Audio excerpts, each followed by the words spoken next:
So, welcome everybody. Thank you so much for joining us for today's live.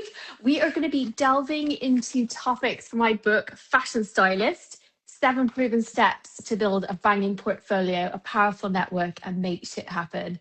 And I'm so excited to introduce you to my guest this evening. She is an incredible ethical fashion expert, an author, a speaker, an animal rights activist, and also the PR manager of PETA UK. Welcome, Sascha Camilli. Thank you. Thanks so much. What an introduction. And congratulations again on your book. It is absolutely amazing. I think so many people can learn so much from it. Oh, thank you. Well, we're going to be talking about your 2 books a little bit later on. I can't wait to hear more about that. But let's kick off with 2 things that are really close to our hearts. So we both love fashion and we both love animal rights. So a lot of people listening to this may not know that when I was younger, I started animal rights when I was a really young age, and my career aspiration was actually to work for a charity that rammed and pirated ships that were whaling, and that was like my lifetime ambition. I wanted to do this.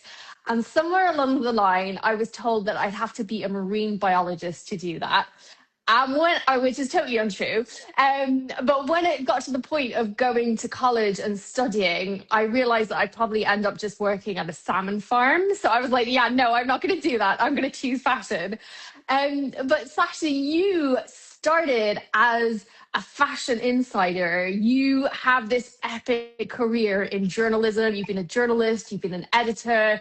And while you were immersed in the heart of the fashion industry, you noticed how animals were being used and you decided to take direct action. And I really wanted to talk about this evening and kick off with this because I do mention this in my book, that you need to combine your passions and your purpose. So if there's something that you really love, even if you don't instantly think it's directly related to fashion, lean into it, because it's that exuberance that will carve out that amazing career from you, but also keep you going when the times get tough. So my first question to you this evening is, for all of those aspiring stylists out there who want to build a career in fashion and value sustainability, ethical living, and being cruelty free, what advice would you give them to carve out their ideal career path? Well, it's easier than ever to do so because back when I was in the fashion industry, it was just the beginning of, maybe not even the beginning, it was before the beginning of the whole sustainability conversation that is now happening in fashion. There was very little talk of ethics. Whenever I would bring it up, it would be seen as something very strange, very unusual. Whereas now, well, unfortunately, it's because of the climate crisis that we now have so much more attention to these topics in the fashion industry. But the upside of that is that it's easier than ever to bring your ethics to work with you as a fashion industry professional. So from what I have seen through my conversations with stylists is that, there is, stylists are, you guys are the taste makers. You shape the trends, you shape taste. It is a good chance to have an influence and to really make an impact. And while it might not always be possible for everything to be 100% ethical every step of the way, there are ways in which you can definitely at least raise the issue. So the first step is obviously getting all the information about anything that your cause that you care the most about. For me, I'm still learning so much every day about animals used in fashion, about material innovation. If anyone who's interested in those topics goes on our website, peta.org.uk, we have so much information about what the fashion industry does to animals, also on the environmental impact, the undercover investigations into how animals are treated, but also the alternatives that are available today that are just mind-blowing. And that is perhaps step 2. Being a stylist is a great chance to champion the innovation that is out there, to really showcase all of the smaller brands perhaps that don't get as much attention, but that are building amazing things that are kinder to the environment, to animals, to humans. And just, you know, because you guys are such, you know, beacons of good taste, of creativity, you can actually make the choices based on how these items look. And that was something that was a bit more difficult back in the day, because how do I say this nicely? The ethical fashion that was available 15 years or so ago, it was something that was expected for people to buy because of its ethics. Well, we all know that we wear clothes because of how they make us feel. And that is very tied into how they look. But today you can actually choose amazing garments, accessories that have been made with an ethical mindset, but that are also very stylish. And that's something that is key, I think, to make people see, okay, look at how beautiful this is. And then once they've been drawn in by the aesthetic, then you can say, and also it is made from cactus leather, it is made from mushroom leather, it is made from hemp, so not from sheep's wool. So that is sort of, you know, a second step of it, like, oh, okay, so I can still look great, or we can have an editorial that looks amazing, but it can still, you know, tread a little lighter on the planet and be a bit kinder to all of the other living individuals with whom we share it. Fantastic. That's so valuable. So, leading on from your work at PETA and everything that you've said, I actually mentioned in the book styling some campaigns for PETA, especially the Law Roach campaign, which highlighted the cruelty involved in the fur used for Canada goose. And I have categorically refused to shoot fur and exotic skins throughout my career, even when I've been offered like really big campaign jobs that were paying a lot of money, but it involved exotic skins. I absolutely would, you know, it's just hands down, I flatly refuse to do them. Amazing. So, and I know with your work with PETA, you're working across a massive spectrum of events and media and activations. But the one that really sticks out in my mind is September 2023, when you quite literally stormed Gucci's catwalk at Milan Fashion Week to highlight the horrific suffering that animals go through for exotic skins. So, first of all, I want to know, like, what is going through your mind the moments before you jump on that catwalk, but also what kind of impact does that level of direct action have on these fashion houses behind closed doors?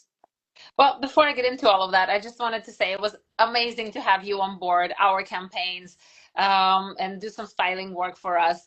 That Rafferty Law campaign was amazing. And also, it is so powerful to be able to refuse to work with fur or wild skins. So I think that is going back to when you were asking about advice. If that is something people are able to do, if you're able to say no, then 100,000% you should, because that also sends a very powerful message saying that, you know what, actually, I will not work with this. So I think that was amazing of you.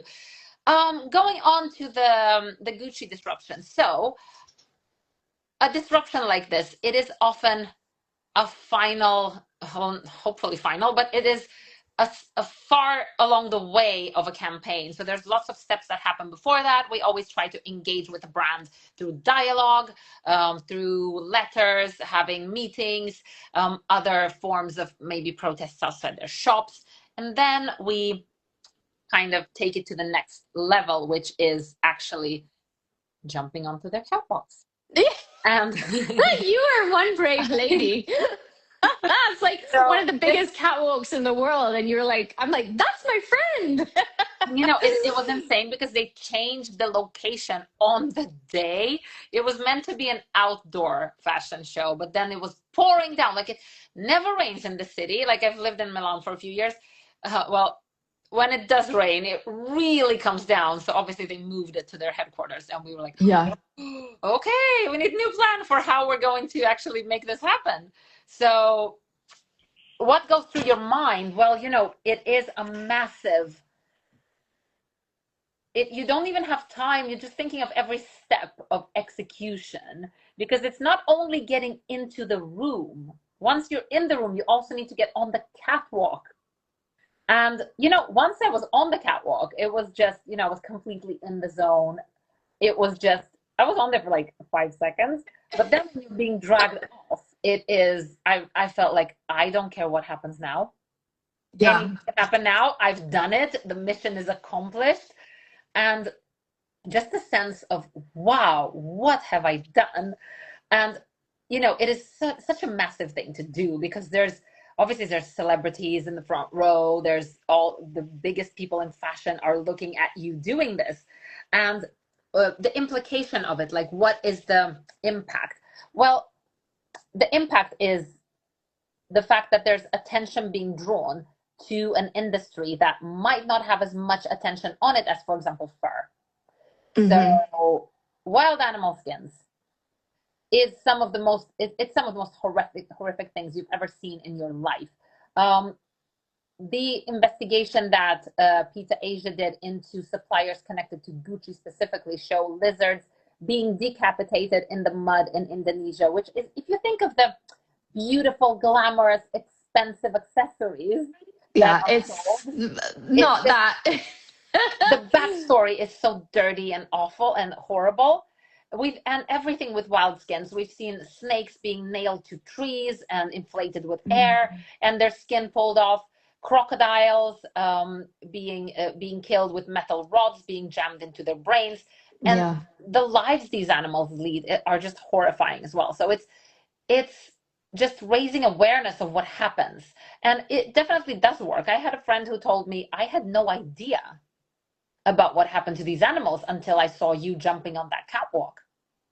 That's amazing. Just the amount of space we got to speak about the actions, to talk about why do we do this? Why do we crash a runway and just jump onto the catwalk? Like, it gave us a lot of opportunity to talk about the campaign, which educated a lot of people about the message. And, fashion is moving in the direction where wild skins are sort of going in the way of fur. We have brands like Chanel, Mulberry, Victoria Beckham, Burberry, all banning them. Copenhagen Fashion Week have banned them. London Fashion Week is free from wild skins. So it is happening. The shift is happening. And yeah, I'm just glad that I was able to be part of the wave of change that I hope will see them disappear completely from fashion. Amazing. I mean, you were all over the press with that. Everywhere I looked, I could see you. I feel like your campaign got as much press as the collection itself. So mission accomplished. Yeah, I was really excited about that as well. That is sort of, you have to think about this when you are doing something like that. And it is very hard to kind of know on the day how it will go. As I work with PR, I've thought about, walking towards the photographers to be sure that the pictures would be in all the cover of the show. And that is, I think it's important to sort of get that attention for it, because that is how people will know about it. And hopefully starting a dialogue is how change starts, basically. Absolutely. We need to have these conversations and be open. So keeping in this, let's talk about language, because when I was writing my book, I was very mindful of the language I use. So if I was describing things in pictures or describing mood boards to stylists, I would always say faux fur, faux leather. Instead of wool, it would be chunky knit. And, sometimes there were sentences where I couldn't say a natural bioengineered spider silk. So I would say silky instead of silk. But the whole way through, I was really mindful never to use an animal-derived fabric at all.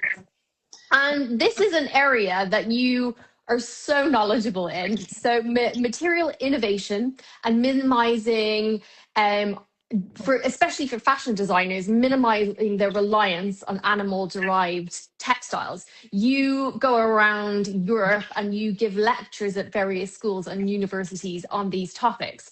So with all of this in mind, I know you're used to talking to fashion designers, but what sustainable plant-based alternatives do stylists really need to be aware of? And how can stylists play a role in minimizing that reliance on animal-derived fabrics? Oh, you definitely need to know about cactus leather. You probably already do. Yeah. It is absolutely amazing. There are so many amazing plant leathers overall. There's so many, there's countless options now. I think leather is the best area of innovation because the plant leathers are just next level amazing. But when it comes to the cactus leather, it is truly, truly, it ticks all the boxes. There's the longevity of it. There is the quality feel. It really feels like leather. It will actually last a long time, which is true also for many of the other plant leathers. If you look at mushroom, apple, corn leather. So what you will not see with these is that peeling you get from the PU leathers, that the flaking that you'll see in a few seasons or so after you've had them. You will not have any of that with the plant leathers, which is, by design. This is how they've been developed so that, they can actually stand the test of time and compete with animal skins. So cactus leather made by a company in Mexico called Deserto is something that I think everyone who is interested in ethical fashion should be aware of. It is an amazing innovation, and obviously it has a much smaller environmental impact than both cow skins and traditional synthetic PU leathers and that kind of thing. Something else that I think we need to be aware of is a French company called Ecopel, who developed faux fur with various bio-based materials. So they started with making a partially bio-based fur made from corn. So that was only, it was only partially bio-based, but already it represented a 63% drop in greenhouse gas emissions and 37% reduction in energy use compared to, your traditionally made acrylic faux fur. Although we do have research showing that even an acrylic faux fur coat will always have at least a 5 times smaller environmental impact than a mink fur. But we now no longer have to choose between those two, because Ecopel have also made a fully bio-based, entirely plastic-free, animal-free fur. So no animals, no plastic, and it is biodegradable in industrial conditions. I have some samples of it that I show university students. It's absolutely amazing how many different textures and feels you can get with it. It's absolutely stunning. I'm thinking about what else. There is so much these days. I think also with wool alternatives, there's not enough about the different options when it comes to plant-based wool. It's not all about, this is a question I get so often, but what do we wear then if we don't wear sheep's wool? Do we just wear plastic? No, absolutely not. And while, we're aware of organic cotton and that kind of thing, but also materials like hemp, which are already widely used, but, it sounds a bit crunchy and earthy, but in reality, hemp is an amazing material. It doesn't require any chemical pesticides or fertilizers. So it's perfect for organic farming. It's very versatile. You can do a lot with hemp. You can make outerwear, you can make blazers, dresses. It's a really great material. So just to name a few, I hope that very soon we will have lab developed materials. So lab-grown leather is something I've talked about in my lectures for such a long time. And it's just really taking a while to become commercially available because of how innovative it is and how complex the bioengineering process is. But I hope we'll have that soon, because that will really be a game changer, because you can make as much or as little of this leather as you need and to the exact specifications that you need for your design. So waste will be minimized, and obviously, 1 billion animals won't have to lose their life for the leather industry. Yeah, incredible. I can't wait for this to all happen and become so mainstream. when I'm talking with aspiring stylists, I'm always telling them to just look beyond shopping for themselves, because when you get that client brief, you're not going to be shopping for yourself. You're going to be shopping for someone else or pulling clothes for someone else. So I asked the reader, do you know a specialist store where you could get trousers for men who are 6'6" and taller? Or do you know a sustainable, cruelty-free brand that guarantees all of their products are vegan? Because these are the things you actually need to know when you're a stylist, regardless of whether you're a 6'6" or vegan. You need to have this awareness. And for example, I remember getting a call to style Leona Lewis for the front cover of a magazine, and I had less than 24 hours to put the whole thing together. And they were like, oh, she only wears cruelty-free fabric, sorry, this is probably going to be really difficult. And I was like, no, it's actually really easy, because I know exactly where to go. And it's really helpful to have that information. I had it put together in like a couple of hours. Um, so I really wanted to ask you on this, because you've got tons of information. So for all of those aspiring stylists who may not necessarily be vegan themselves, but want to expand their knowledge on ethical fashion, what brands would you recommend they look for a really innovative, contemporary design that are made from cruelty-free fabrics? Oh, I think that depends on where you are in the world, because that really changes. There are brands that I think in the US there's a lot that's available. I think here in the UK we also have some good brands. I just talked about cactus leather. So my absolutely favorite brand that uses it is Frida Rome. They are a handbag brand, and they work with apple leather as well, but they started out with making just one bag. I love this business model as well, because it's not constant overproduction, constant cycles of things being produced. It's one bag. And then I they love that. out of it. Now they have like 3 or 4 bags. But I mean, their whole aesthetic is sort of edgy, a bit minimalist, a bit rock and roll, which is completely up my street. I absolutely love, love, love everything they do. I have their cactus leather bag, and it's absolutely stunning. It's beautiful. It goes with everything. And the cactus leather is amazing. It's the resistance and it's the durability is just, you can feel that the quality of this is something else. I have a friend called Sarah Regensberger who makes vegan fashion. She's a designer in London, and she's very experimental, and it's very like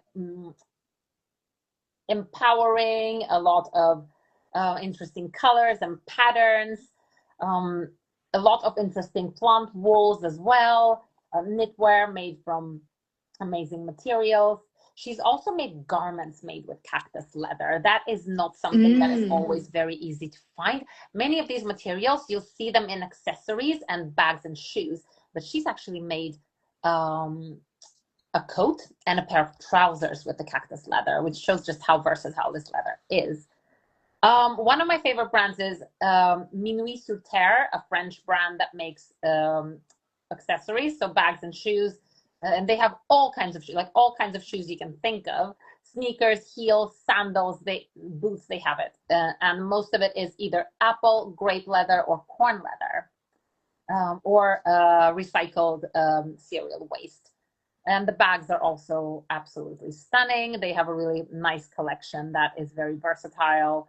And yeah, just really, really like them as a brand. Someone I found recently is a brand called Another Tomorrow. I don't think they are a fully vegan brand, but they have that elusive thing that no one is making, which is a really good plant-based leather jacket. I knew you were going to say this. God, I knew you've been looking for so long. So I was actually at Graduate Fashion Week giving a lecture on Monday, and someone who was working there asked me, have you ever designed? And I was like, no, I wouldn't know how to.